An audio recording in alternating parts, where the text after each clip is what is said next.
Joining us now, former England fast bowler Darren Gough. Hi, Doffy. Hey, Goughy. Hi guys, it might be a bit noisy here.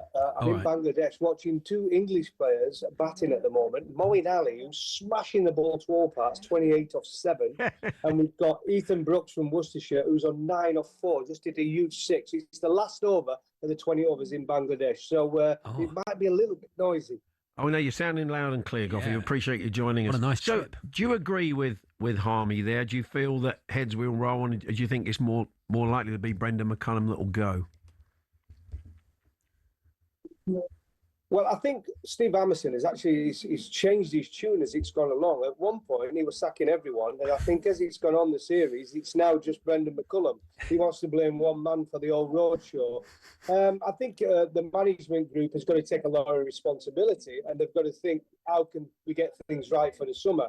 Because it's all about the Ashes. Let's be honest, guys. This has been in the planning for years. The players they have picked, the reason they picked them, they thought this was the best chance to beat them by playing this form of cricket. The whole management group, not just Brendon McCullum, you can't blame one man. And it's gone away, and there's been problem after problem after problem this series. It is Australia's weakest team for a long time. I'm not going to have anybody who's telling me it's not. The problems Australia have had with their bowling attack, no Hazelwood, no test. Cummins, 1 test. Lyon, bowled 20 overs or something? We never have a better chance of beating them. We really want Doggett come in, Nisa come in, Jai Richardson come in. They have tried everything, but they've somehow managed to do it with all their problems, and we've gone down 4-1. If they would have had a full fit team, we'd have lost 5-0. Simple as that. Do you worry for the future? You look at what we have as a team. We still have very, very good players, and we have a good captain. I hope he's not going to reconsider his position. But do you worry for the future, looking at some of the bowling we saw? I mean, you're seeing some of the talent maybe out there in Bangladesh, old and new. So how do you feel about the future for English cricket? Well, we've seen Josh Tong, who came back into the side. I think he's a terrific bowler. He's got pace. He's a natural wicket taker. Carter's got a huge heart. And I'd like to see him just work a little bit on his lines. His action needs a little bit of work. And I think he could be a fine bowler. Gus Atkinson bowls great lines, bowls at a decent pace. Jofra Archer. But these guys are not fit, Paul. I've mentioned this to you before. They're not bowling fit. It's simple as that. We're picking up injuries. Wood should never have gone. He was never going to be fit. He didn't not bowled in a game since February. Archer has hardly bowled any overs. He wasn't going to last a 5-test series. That's why we said at the start, if he plays 3 tests, I'd be over the moon. Well, he did do. So I was over the moon. He played 3 tests. That's where I thought he would play. So we've got some young bowlers. But Potts has come into this test. I've felt for him, actually. He is a good bowler, Potts, but he's a certain type of bowler. The pitch conditions suit. He might have bowled well in Brisbane. He might have bowled well in Perth and Melbourne. But this pitch didn't really suit his type of bowling, you know. And he got found out a little bit. We've got to go back. County cricket is good. It's not excellent. It's good. But we can start picking players on their performances with bat, ball, and we've got to find a spinner. If we can go through a whole series and not able to play our apparent number 1 spinner, that's an issue. What I'd say for Brendon McCullum, and I expect what he will say is, I've never said I'm anything different. This is how I've always said I'm going to play. This is how I've always said I'm going to coach the team and expect them to play, and how I'm always going to prepare. This is who I am. You've enjoyed it. Are you not entertained? But when it hits the fan like this, you seem to just completely turn against me. So that's what I'm imagining he'll say. I don't think it's turning against him. I've enjoyed it at times watching it. When you're on top and playing on flat pitches, it's great to watch. But you've got to have adaptability and accountability and consequences if you don't deliver. Now, everything that ex-players want, you're seeing a lot of ex-players at the minute coming out and bagging this team. And I find that sad that a lot of ex-players want England to lose. Purely for that reason. It's almost like it's, oh, well, yeah, we've lost, but this is the way we play. We're going to have a few beers tonight. We'll have a little chat about it, but we're not going to change the way we play because this is the right way to beat Australia. It's not. We've just lost 4-1. Should have been 5-0. Yeah. Right? Should have been 5-0. And it would have been if they'd have had a fit squad.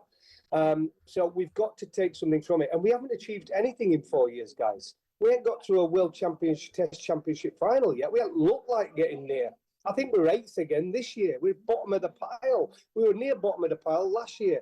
So we haven't achieved anything in the last 4 years. So we have got to change. And if Brendon doesn't want to change, and that's the way he's going to play, it's up to Rob Key, because he's part of this as well, to make things happen and change. If they're going to stay in post, they've got to come up with a plan that's going to get us back on track. We shouldn't be as bad as we've been. This was a great chance. The Ashes could have gone either way 3-2 in my mind. I had Australia just to win it 3-2, but we were lucky to get away with 4-1. Someone you know pretty well through Yorkshire and working with him is Harry Brook. He's apologised for his role in a bit of a fallout in a nightclub on the tour in New Zealand. Off the back of Noosagate, it wasn't a great look either earlier in the tour. I mean, he has apologised now and issued a statement, but you know the guy pretty well. What did you make of it, Goughy? Well, I was gobsmacked when I saw that, actually. When you're captain, you have to lead from the front, right? You're captain of your team, and night before a one-day international, you're out in a club getting in trouble with a bouncer. It's not a great look, let's be honest about it. I mean, there has been occasions where I've stepped over the line, right? And we're easily led sportsmen. We are easily led, but it's a massive fine. It's a massive wake-up call for Harry Brook. We've seen the talent in this series. I know it frustrates a lot of people, but he was England's second highest run scorer behind Joe Root, and he's up there in both teams. So, look, he's a fantastic player. Let's not bag him totally about the way he's played. He's got to rein it in a little bit, because we saw a young kid who'd not got a first-class 100 come into the side, Jacob Bethel, and show everyone how you backed. Him and Joe Root. In Australia, you have to bat properly, and they did it. But Harry Brook, that's a kick in the teeth for him. 30 grand fine, apparently. It's a lot of money. In my day, that was a year's wage. But now it's probably a week's wage for these guys, but it's still a wake-up call.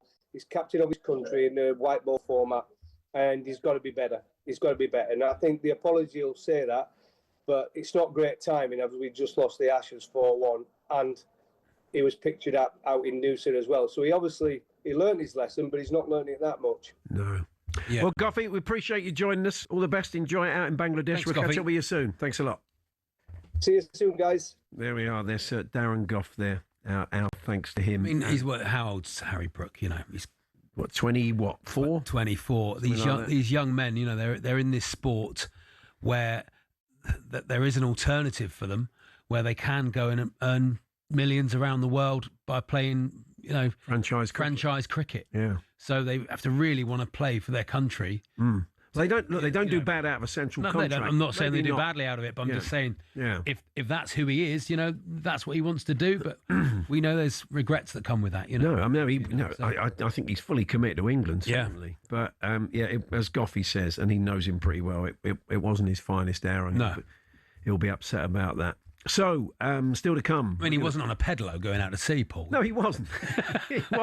Players have done worse over the years. It's been worse, Paul. Let's remember that. Yeah.